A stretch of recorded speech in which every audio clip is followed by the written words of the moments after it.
Good afternoon, everyone. Let's discuss editorial of the Hindu newspaper, which is Fire and Fury. So let's discuss the meaning of fury. Fury means widespread outrage, or you can say angry public reactions. आपने देखा होगा कि अभी fire accidents काफ़ी news में हैं। एक तो ये वाला Delhi and bed and breakfast fire, and आज की न्यूज़पेपर में था मुजफ्फरपुर आईसीयू फायर। ठीक है। अब ये क्या है, प्राइवेट हॉस्पिटल है, यहाँ के आईसीयू में क्या हुआ है, फायर लग गई, जिसके कारण 4 to 5 पीपल की डेथ हुई है और काफ़ी लोग इंजर्ड हुए हैं। तो इसके कारण पीपल क्या है कि मतलब जो फायर एक्सीडेंट्स हैं वो रिपीटेडली हो रहे हैं, मतलब तो उसके लिए पब्लिक रिएक्शन क्या है कि मतलब बहुत एंग्री है, क्योंकि देखो हॉस्पिटल है, वहाँ पे काफ़ी वल्नरेबल पीपल हैं, पेशेंट्स हैं। तो जब भी ऐसे एक्सीडेंट्स होते हैं तो they are not capable in that situation कि वो वहाँ से भाग जाएं और अपने आप को सेफली प्रोटेक्ट कर लें। All right. तो यहाँ पे हमें काफ़ी ज़रूरत है कि हम सेफ्टी मेजर्स गाइडलाइंस को फॉलो करें। तो अभी हम उसी के रिगार्डिंग देखेंगे। All right. तो जब भी हम देख रहे हैं कि जो रिपीटेड फायर एक्सीडेंट, ये क्या रिफ्लेक्ट कर रहा है, ये रिफ्लेक्ट कर रहा है poor compliance. Poor compliance means कि जो रूल्स एंड रेगुलेशंस हैं उसको सही तरीके से फॉलो नहीं किया जा रहा है। वीक इन्फोर्समेंट, कि मतलब उन्हें इन्फोर्स भी सही तरीके से नहीं कर रहे हैं, और गवर्नेंस फेलियर, तो you can say this is the direct example of the governance failure already. तो अब इसके मेजर कॉजेज़ देख लेते हैं। न्यूज़पेपर के अकॉर्डिंग जो भी हमारा एडिटोरियल था उसके नोट्स हैं ये। All right. ये आपको काफ़ी हेल्प करेंगे रिवीजन में। ठीक है।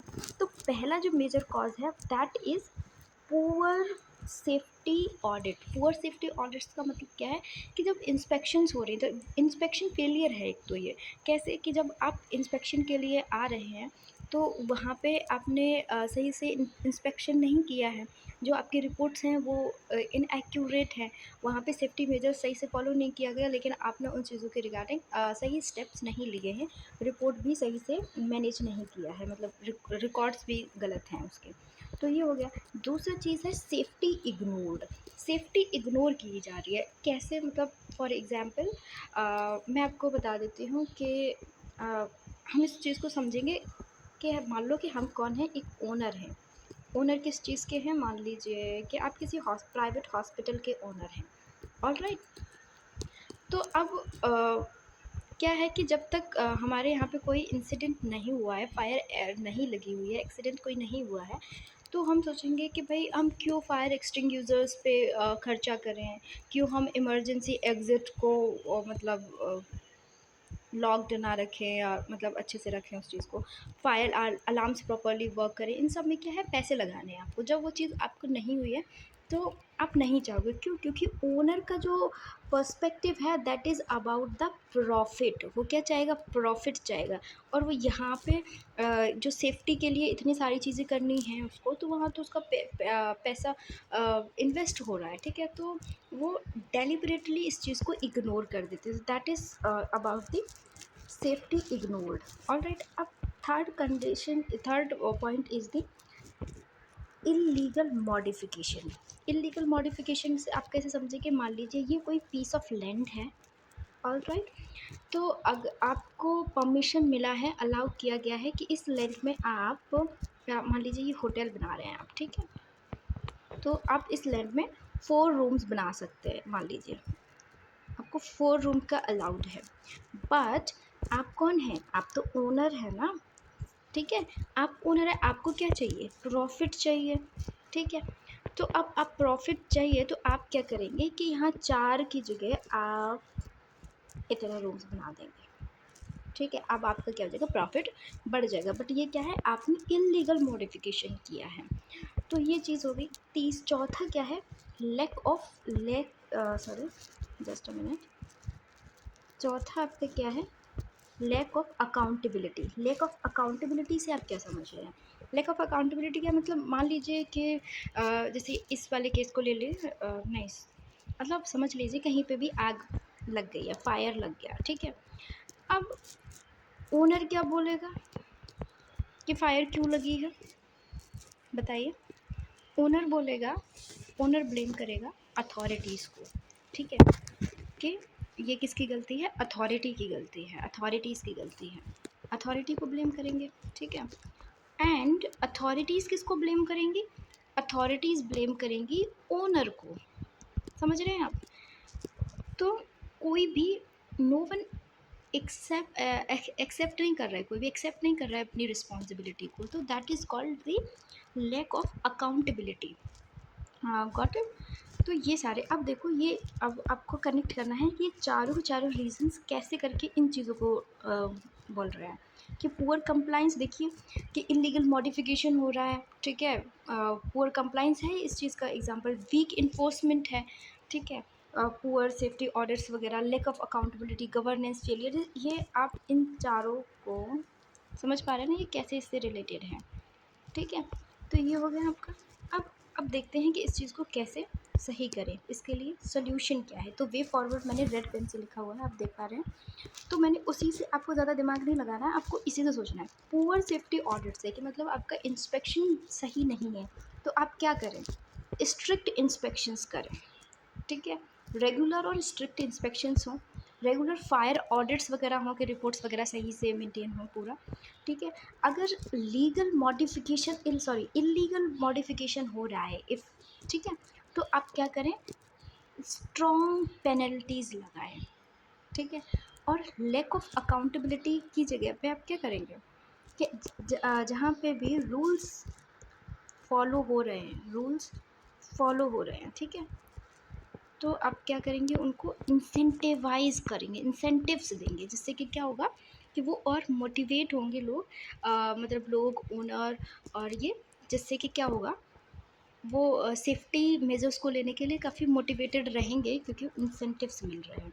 तो ये चीज़ हो गई 30। और ये एक है सेफ्टी कल्चर रूटीन, ये मेरे according it's a very important use, मतलब आप हमेशा इसको याद रख सकते हैं, आप इस चीज़ को गौर करिए। सेफ्टी कल्चर रूटीन मतलब कि आपको ऐसे स्टेप्स लेना चाहिए कि जो सेफ्टी प्रैक्टिसेस हैं वो रूटीन पार्ट बन जाए एवरीडे लाइफ का, ठीक है।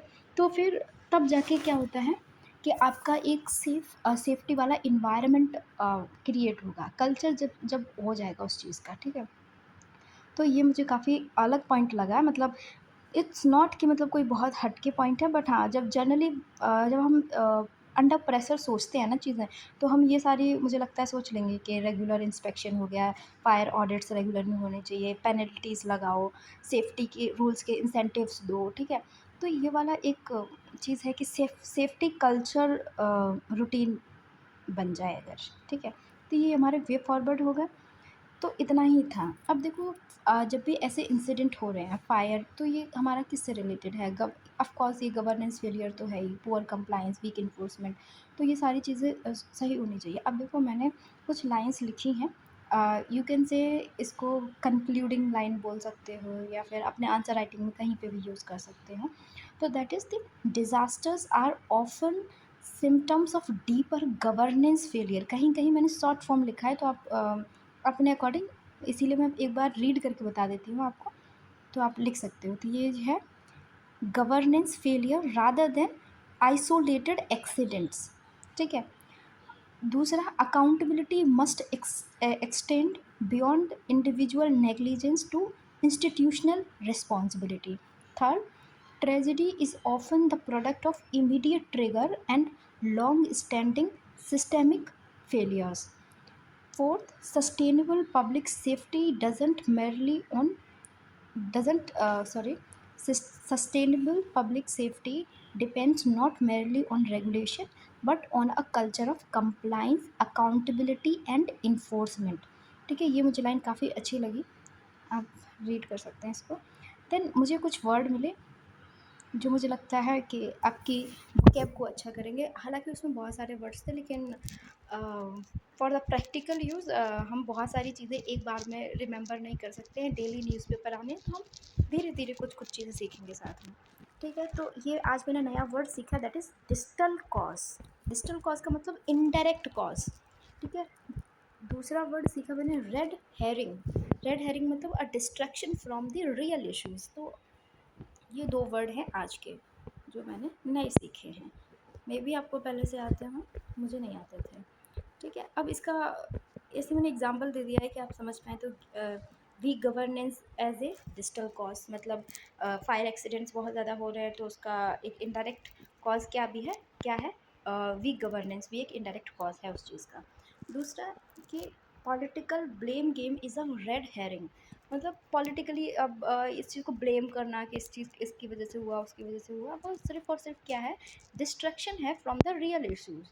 तो आई really like this word, red herring. So that's all for today. You can give me the feedback so that I can improve. Thank you so much for the watching video, and please like and subscribe my channel.